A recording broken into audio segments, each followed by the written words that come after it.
Remember the brainless boy? This is how his life looks like after 9 years born. With 2% of his brain, doctors dubbed him the brainless boy. They said he'd never survive, but 9 years later, the boy is not just alive. He's thriving in ways no one can explain. Shell Wall gently touched her large belly, feeling both excited and nervous. She and her husband Rob were looking forward to the birth of their third child. The nursery was ready with small clothes neatly folded in drawers, and there was a feeling of anticipation in their home. But during a routine scan, everything changed. The doctor's face became serious as she looked at the ultrasound images. There are severe abnormalities, she said softly. Your baby has spina bifida and almost no brain tissue developing. Shelley and Rob were shocked. Spina bifida means the spine doesn't form properly, and hydrus is a buildup of fluid in the brain. And with almost no brain tissue, how could their baby survive in the following months? Doctors suggested 5 times that they end the pregnancy, but Shelley and Rob. Before we continue, make sure to subscribe, hit the like button, and click the notification bell for more amazing stories. Refused each time they felt they needed to fight for their baby. We understand the risks, Rob said firmly, but we want to give our child every chance at life. It was a hard decision. They knew the road ahead would be difficult. As the pregnancy continued, they lived in 2 realities. In one, they prepared for their baby by buying cute onesies and decorating a nursery. In the other, they chose a tiny coffin and planned a funeral. It was a strange experience, hoping for the best while preparing for the worst. Shell's pregnancy was filled with worry and many medical appointments. Every kick and movement reminded her of the precious life growing inside her. Life facing big challenges from the start. They got support from family, friends, and groups for parents of children with spina bifida and hydrus. They learned about their baby's condition, wanting to be as ready as possible for what lay ahead. As Shell's due date came closer, their anxiety grew. Would their baby survive the birth? What kind of life would he have if he did? Despite the uncertainty, Shelley and Rob held on to hope, and their love for their unborn child grew stronger each day. Finally, on March the 6th, 2012, the day arrived. Shell was taken to the hospital, her heart pounding with a mix of excitement and fear. The delivery room was tense, filled with specialists ready for anything. Shelley squeezed Rob's hand, gaining strength from his presence. She was finally wheeled into the operating room.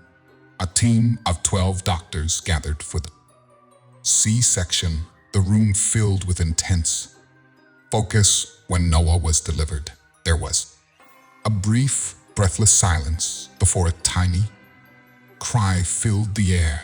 The medical team quickly rushed him to another operating room to address his spina bifida and drained the excess cerebral spinal fluid from his skull. The surgery was delicate and complex, with doctors working carefully to repair Noah's spine and manage the fluid buildup in his brain. Hours passed, and Rob waited anxiously. Finally, a doctor came out with news that felt almost miraculous. The surgery had been successful.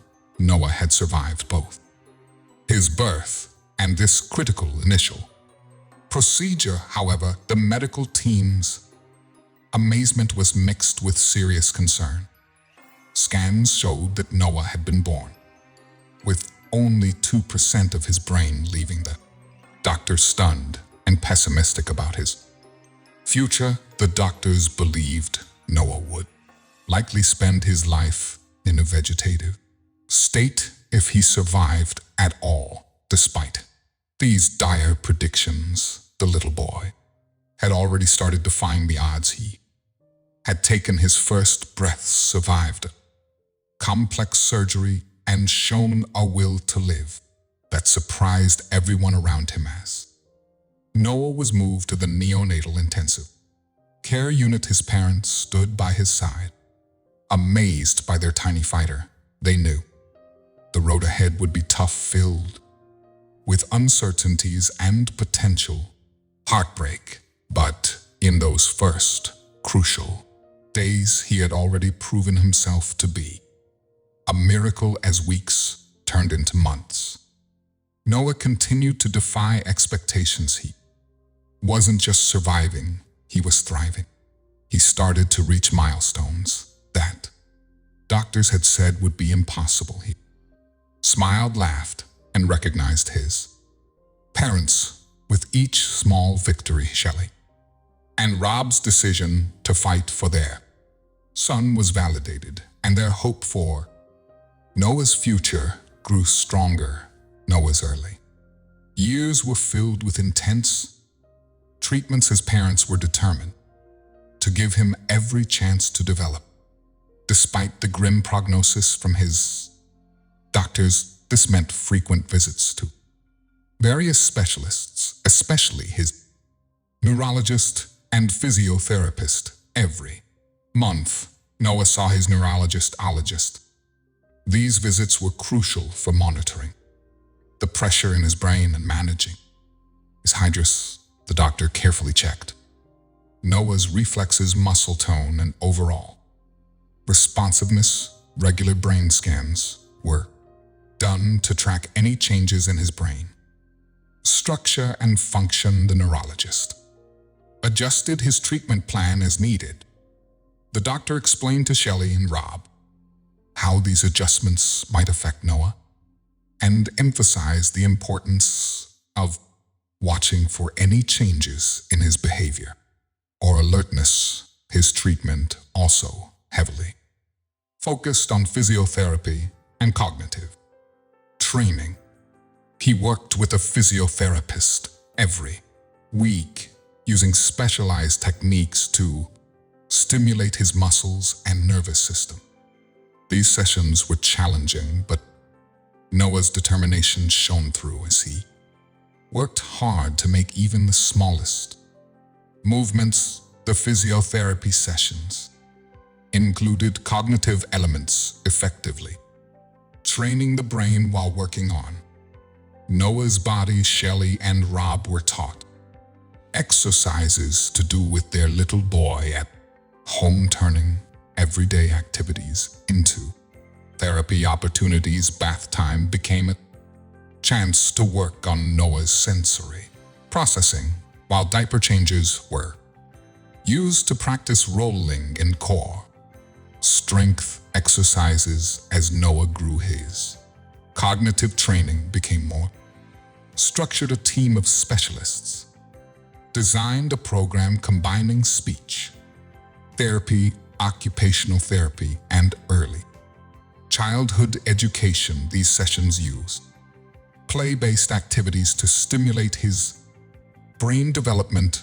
The cognitive training focused on attention, memory, and problem-solving skills. Therapists used music, lights, and tactile experiences to engage Noah's senses and encourage brain activity.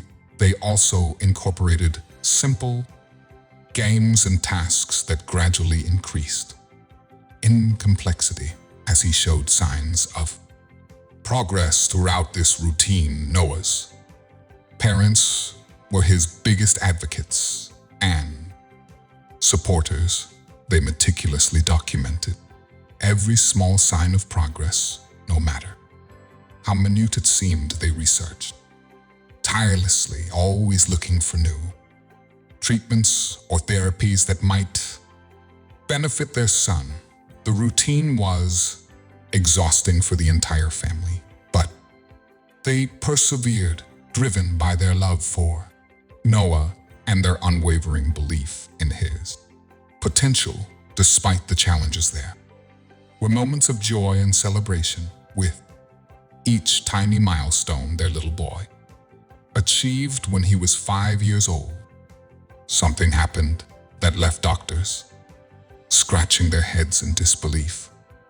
Routine brain scan showed that Noah's brain, which had been virtually non-existent at birth, had grown not just a little but a lot. It had expanded from a brain capacity of 2 to 70%. It's like his brain is playing catch-up. One doctor marveled, "We've never seen anything like this before." The medical community was buzzing with excitement. How was this possible?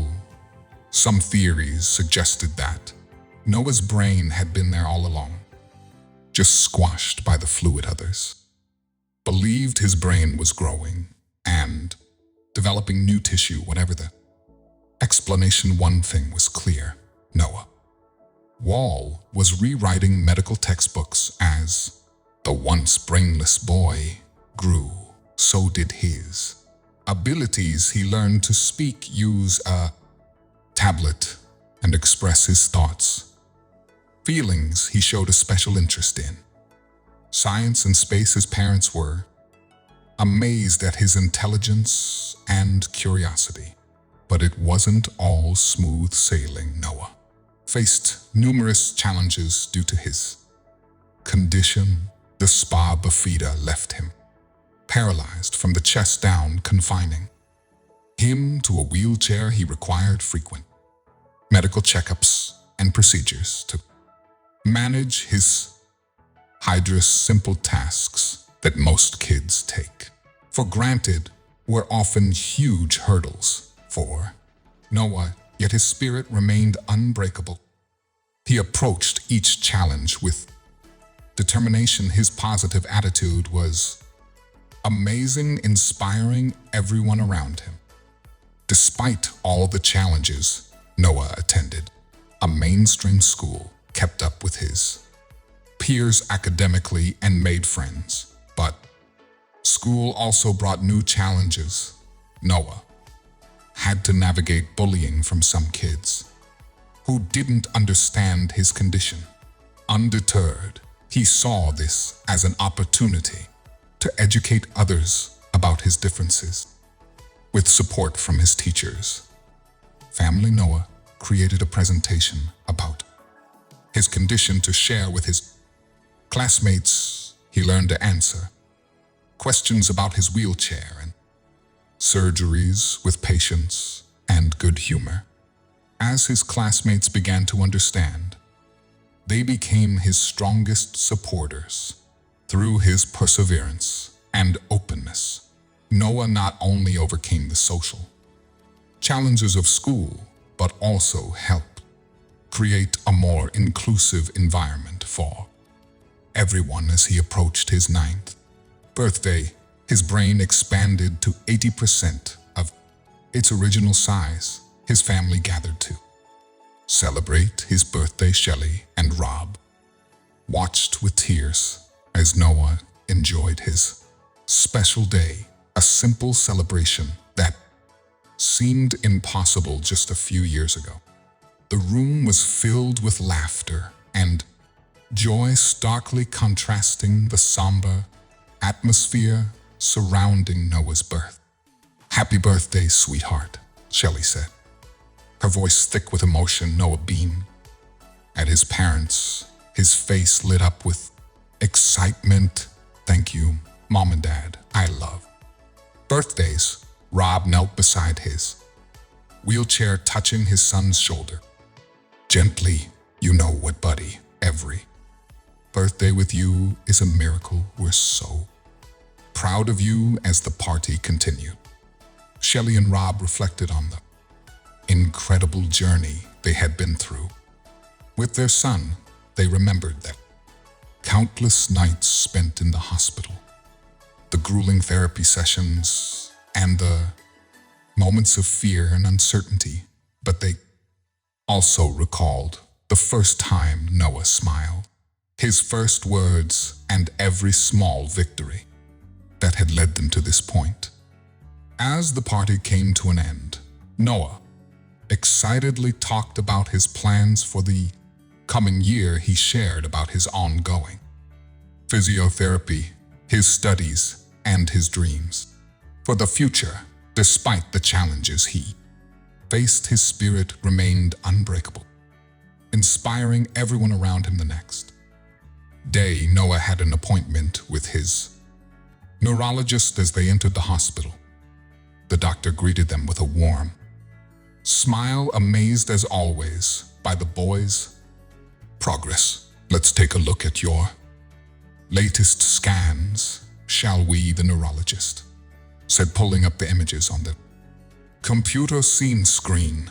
The doctor pointed out various areas of his brain, explaining how it had continued to develop and grow. Noah's brain is doing something truly remarkable. It's adapting and finding new ways to function. Shelley, Rob, and Noah listened intently, their eyes wide with curiosity. His mom asked, "Will his brain keep growing until it's completely formed?" The neurologist's expression softened. "It's hard to say for certain. His brain has already surprised us in so many ways. We'll keep monitoring its progress and supporting his development in every way we can." As they left the hospital, Noah's mind was buzzing with questions and possibilities. He turned to his parents, determination etched on his face. "I want to learn more about the brain," he declared. "Maybe if I understand it better, I can help other kids like me." Seeing Noah's passion and determination, Shell and Rob wanted to support his curiosity and help him learn more. They decided to encourage his interest in science by buying books about the human body and signing him up for online science courses for kids. Noah was thrilled and jumped into his studies. With excitement, he often stayed up late, reading about neuroscience, and asked his teachers questions that really impressed them. Despite the challenges Noah faced due to his spina bifida and hydrophilus, he continued to defy expectations. He learned to surf and ski using specialized equipment and dedicated instructors to adapt these activities to his abilities. Noah's story spread, inspiring families around the world. Shelley and Rob received messages from parents of children with similar conditions, all drawing hope from their special boy. Noah's journey was far from over, but one thing was certain: he would continue to defy expectations and inspire others with his unbreakable spirit. The boy who was given little chance of survival had not only lived, but was thriving, proving that with love, determination, and the remarkable plasticity of the human brain, anything is possible. So what do you think? Could Noah's story change the way we think about brain conditions, and what impossible dream would you chase if you had Noah's determination? Share your thoughts in the comments below, and don't forget to like and subscribe for more inspiring stories that show anything is possible, binding bonds through beautiful tales. Thank you for watching.